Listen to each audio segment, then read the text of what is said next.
Welcome to Petrolhead's Paradise, the Isle of Man. The only place in the country where you can find roads without speed limits. And today, it's even better than usual, because the roads have been closed to the public. It's all because Formula One hero David Coulthard is here, shooting a 3D film about one of the most exciting cars of the year, the new Mercedes SLS AMG. When I heard about a £157,000 supercar and no threat of speed cameras, I just had to go and get a piece of the action. So I asked the Formula One star if we could borrow his toy and his playground. Well, had you driven the car before you came here? Yeah, they did ask me that before they let me loose on the road.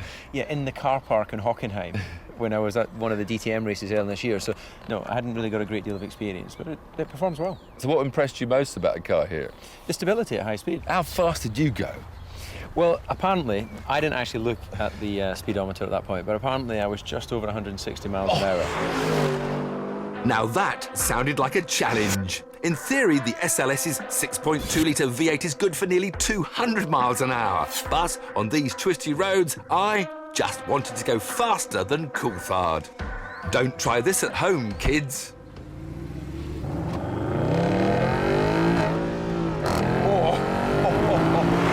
It's quite stiffer than I thought it would be for a Mercedes. I can't get used to the fact that there's going to be nothing coming the other way. And you just can't be sure when the quick corners are coming up. We've only been lent this car for the one run, and it's David's spare. But it's amazing how quickly 563 horsepower goads you on. 0 to 62 takes 3.8 seconds, but the goal was 160. Time to step on it. Flip it down a gear before I check these kinks, and then launch and again 7,000-8,000 revs, gear change lights come on.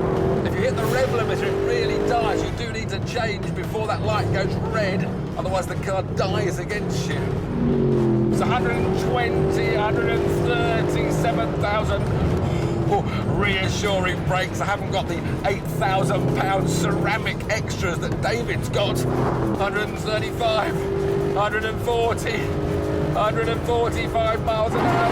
Oh, don't look at the drops, Tiff. Don't look left or right.